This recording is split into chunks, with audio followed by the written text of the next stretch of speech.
जानते हैं आज हमारे साथ डीके भास्कर सर हैं और डीके भास्कर सर महंत भी हैं कबीरपंथी के और साथ ही साथ एक अच्छे डॉक्टर भी है होम्योपैथी के। आइए इनसे बात करना चाहेंगे कि भाई कर्मकांड जो आजकल हो रहा है वो किस तरह होना चाहिए या कबीरपंथी लोग कर्मकांड किस तरह करते हैं, उसके बारे में विशेष चर्चा हम इनसे करेंगे।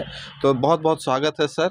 और आपसे सवाल ये रहा कि कर्मकांड का जो कॉन्सेप्ट है और खासकर कबीरपंथी लोग कर्मकांड के एक नया कॉन्सेप्ट लेके आ रहे हैं, दोनों में अंतर क्या है सर और किस चीज़ पे आदमी को फोकस करना चाहिए? सबसे पहले आपको धन्यवाद कि आप समाज को एक नई दिशा दे रहे हैं अपने माध्यम से। इसके लिए आपको स्वागतपूर्ण नमस्कार। और मैं समाज के लोगों को भी, सभी लोगों को एक नमस्कार कर रहा हूँ।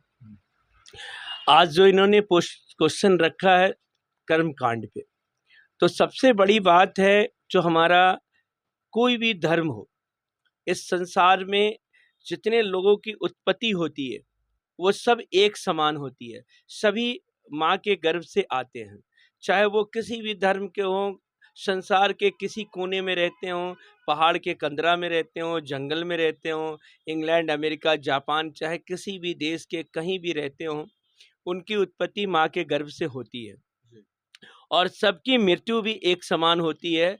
जैसे ही यह शरीर आत्मा से विछुड़ जाता है या आत्मा जैसे ही अलग हो जाता है, उसी समय शरीर की अंतिम हो जाती है।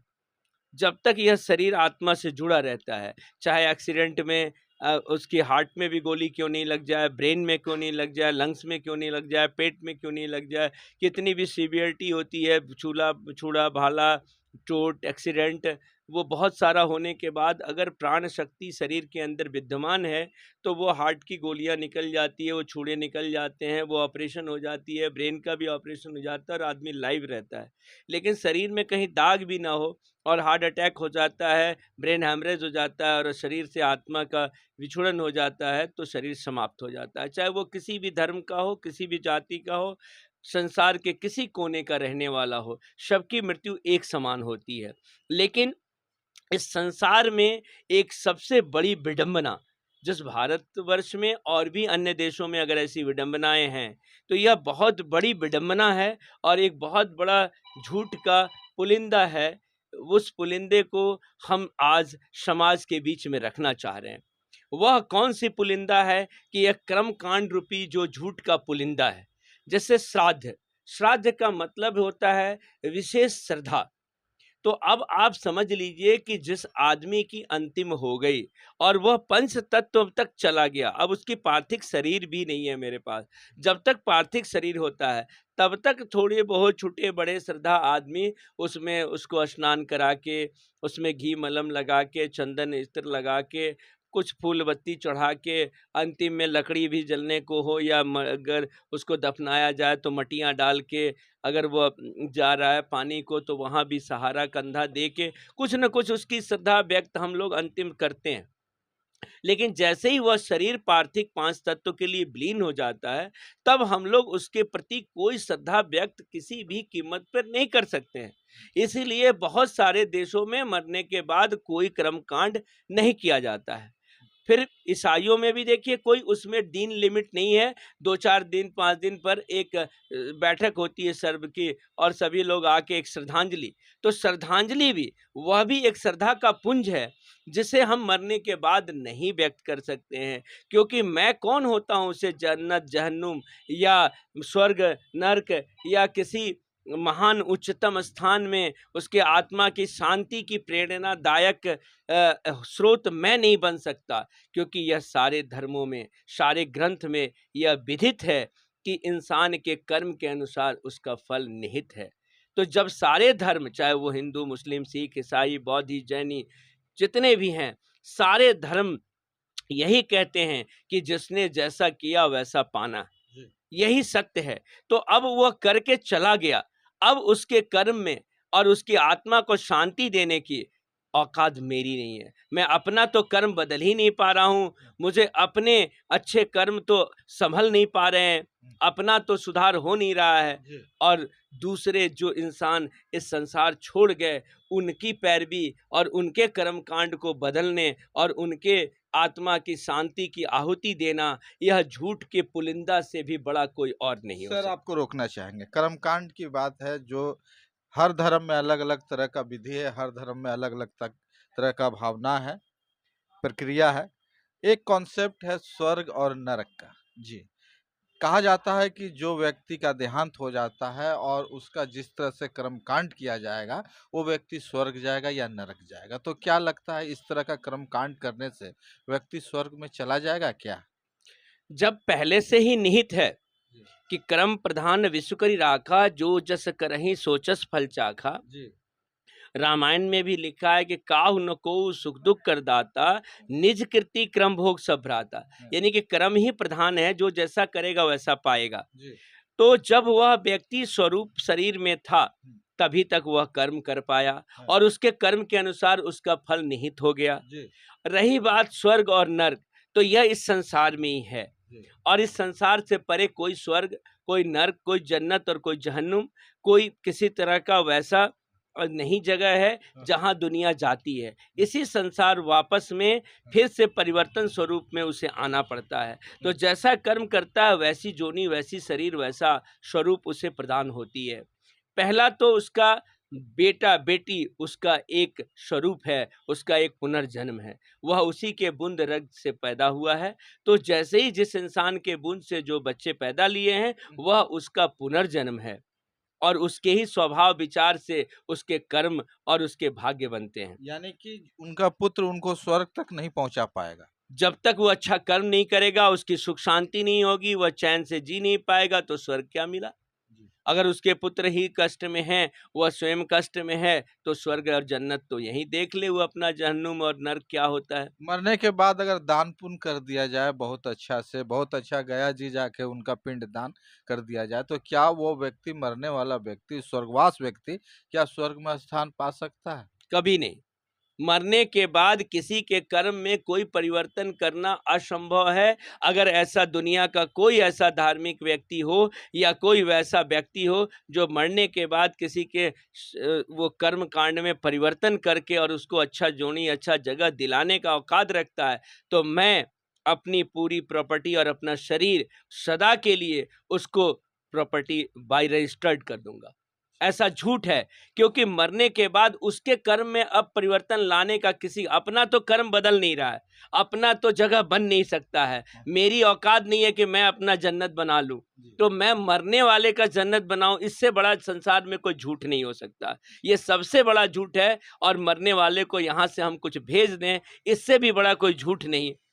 ऐसा किसी धर्म में नहीं है। यह हिंदू में है, थोड़ा बहुत बेवकूफ़ी मुस्लिम समुदाय में है और भी छोटे मोटे किसी समुदाय में होगा, लेकिन संसार के बहुत सारे देशों में ऐसी कोई विडंबना नहीं है और बहुत सारी ऐसी बातें नहीं है। हमारे ईसाई धर्म में भी इस तरह की कोई मामला नहीं है। वहाँ भी जो है मरने के बाद कोई दान पुण्य, कोई खर्चा पानी, किसी तरह का कोई जो है श्राद्ध कार्यक्रम नहीं होता है। सिंपल एक उनके नाम पर लोग श्रद्धांजलि, जो कि वो भी एक झूठ है, श्रद्धांजलि भी व्यक्त नहीं करना है।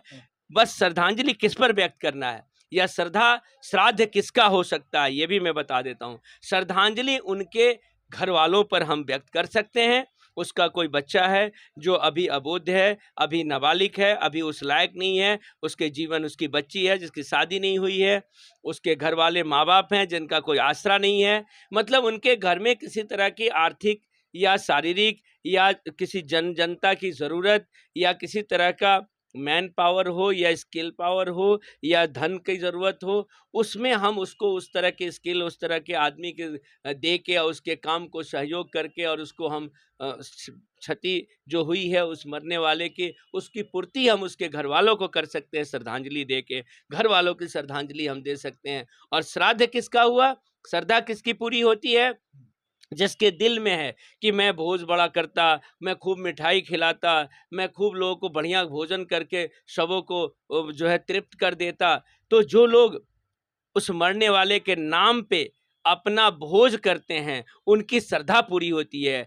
तो जो श्रद्धा पूरी हुई और जो उस भोज के लिए का मतलब अपने आप को ये रखते हैं कि वैसा उनके यहाँ मरा है तो कार्यक्रम होना चाहिए और उसमें वो कार्यक्रम में भागीदारी लेते हैं, तो उनकी श्रद्धा पूरी हुई। तो सर करने वाले का श्राद्ध हुआ और उसमें भागीदार लेने वाले का श्राद्ध हुआ। मरने वाले का श्राद्ध नहीं होता है और नहीं हो सकता है।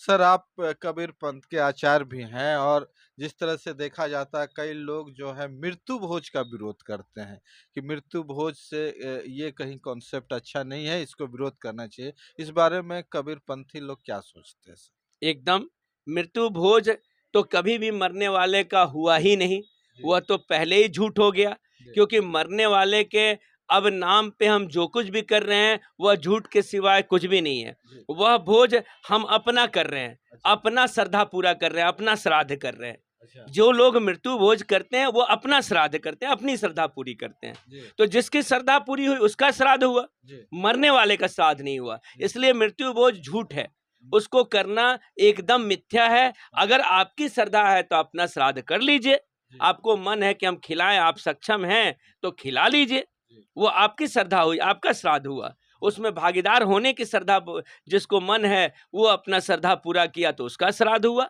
जी और श्रद्धांजलि घर वालों की हो सकती है, उनके क्षतिग्रस्त लोगों की हो सकती है जो उनके जाने के बाद अब आहत हो रहे हैं। उनकी आहत को हम वहाँ समाज के रूप में, व्यक्तिगत रूप में जैसे भी उसको हम पूरा कर दें, वह मेरी श्रद्धांजलि हुई। श्रद्धांजलि मरने वाले की नहीं हो सकती है। अब मरने वाले को श्रद्धांजलि देने का औकात इस दुनिया में किसी को नहीं है, क्योंकि वह अपनी कर्म से अपनी श्रद्धा को पा चुका है और वही उसको मिलेगा और मिल चुका होगा और मिलता चला जाता है। उसमें किसी तरह का कर्मकांड परिवर्तन करने वाला व्यक्ति पूर्णतः ढोंगी है, पूर्णतः झूठ का पुलिंदा है।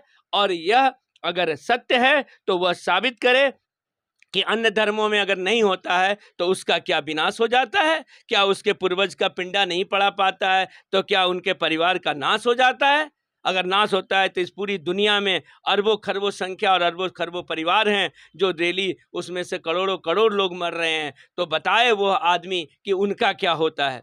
यह संसार में कितनी झूठ बोलने वाले या धर्म के कर्मकांडी लोग, चाहे वो जिस धर्म में भी कर्मकांड कराते हैं, वह पूरे ही झूठ की पुलिंदा को लेके आते हैं। सर आखिरी सवाल आपसे सर, कि जिस तरह कबीर पंथ के बारे में आप आचार्य भी हैं, कबीर पंथ में क्या कुछ बढ़िया है? और क्यों लोग कबीर पंथी से जुड़ना जुड़ना चाहिए, क्यों मानना चाहिए कबीर पंथ को? ये लास्ट क्वेश्चन है सर।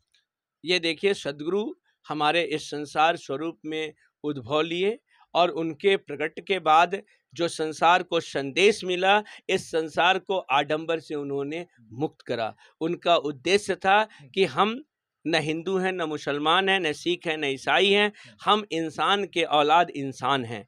तो जब तक मेरे अंदर इंसानियत नहीं होगा, जब तक हमारे अंदर यह आडंबर जो जाति पाति भेदभाव धर्म वेद और इस तरह का जो विभेद है, हम में जो दूरियां हैं, हम में जो इंसान से इंसानियत के बीच में जो नफरत की भावना है, इस नफरत की भावना को उन्होंने हटाया, आडंबर को हटाया।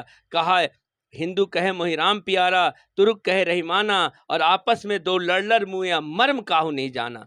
तो जब मर्म मतलब धर्म होता है, जब धर्म तो दोनों नहीं जाने।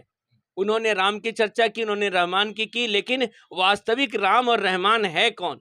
जब जर्रे जर्रे में अल्लाह है तो हिंदुओं के दिल में कौन?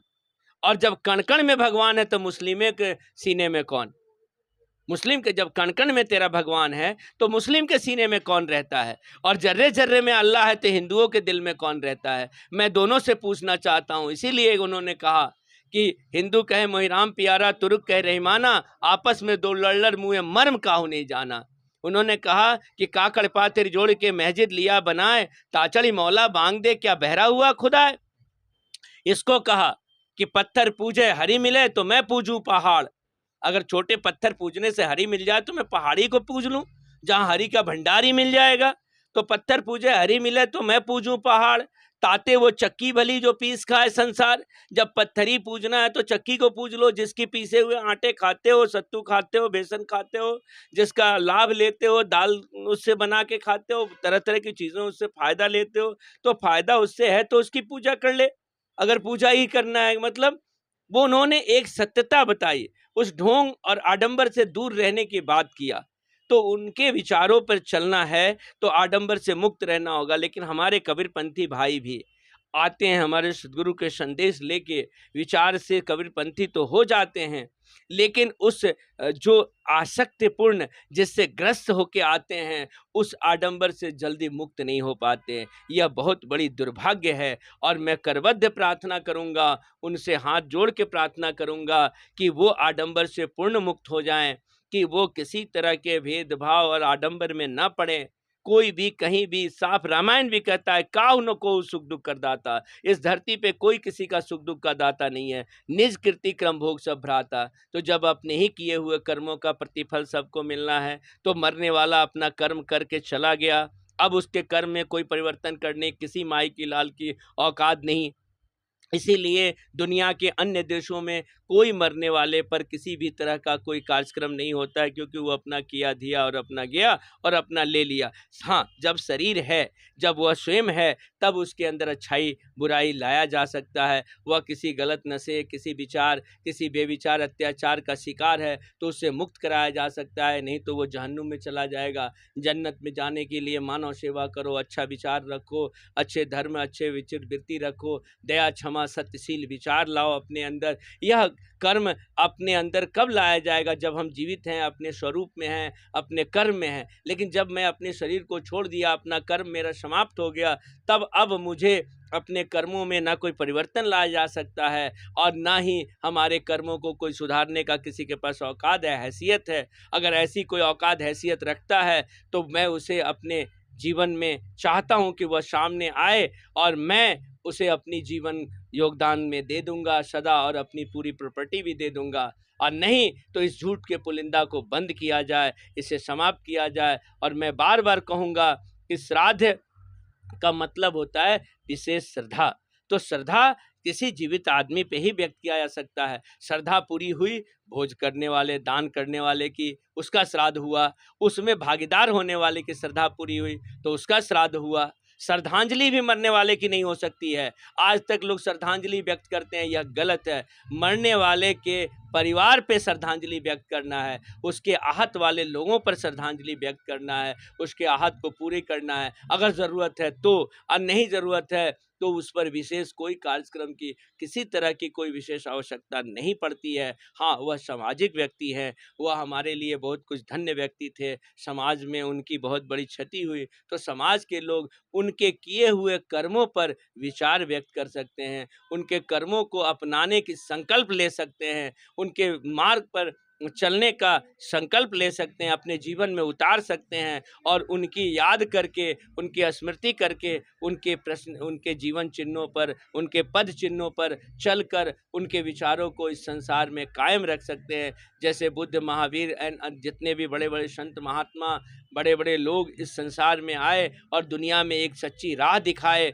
आडंबर से दूर किए, वैसे संतों पे, वैसे लोगों पे हम अपनी जीवन न्यौछावर करके उनके पद चिन्हों पर चल सकते हैं। अगर उस तरह का कोई व्यक्ति हो, जैसे कहा गया है कि धन्य पुरुष वही है जिसका नाम जगत में चलता है, अभौ सागर का रत्न वही है जिसमें कुछ निर्मलता है। तो जो निर्मल पुरुष है, जो महान है, वैसे ही लोगों का नाम संसार में चल सकता है। तो वो आज अगर कोई निर्मल है तो हम उसके लिए उसके जीवन चरित्र और उसके कर्म चरित्र पर, उसके पद चिन्हों पर चल के उसके नाम को, मान को, सम्मान को इस दुनिया में ऊंचा उठाकर ऊपर से ऊपर बढ़ा सकते हैं और उनकी ख्याति को हम आगे संसार में फैला सकते हैं। यह काम हम कर सकते हैं। लेकिन उनके कर्म कांड करके उनको हम एक अच्छा जगह दिला के सदगति देने का जो ठेका लेने वाले झूठ के पुलिंदादार जो हैं, वह झूठ नहीं महाझूठ जो बोल रहे हैं, यह बात पूरी गलत है, पूरी मिथ्या है। इस पर विचार सबों को करना चाहिए कि श्राद्ध जीते इंसान का हो सकता है, मुर्दों का श्राद्ध नहीं होता है। चलिए, बहुत बहुत धन्यवाद। ये थे हमारे साथ डॉक्टर डीके भास्कर सर, जो कि आचार्य भी हैं कबीरपंथ मंच के, और साथ ही साथ ये होम्योपैथी डॉक्टर। एक बाकी इनका विचार कैसा लगा जरूर कमेंट करके बताएं, और अगर वीडियो अच्छा लगा तो ज़्यादा से ज़्यादा लोगों तक पहुंचाने का प्रयास करें ताकि समाज में एक अच्छा संदेश जा सके। धन्यवाद।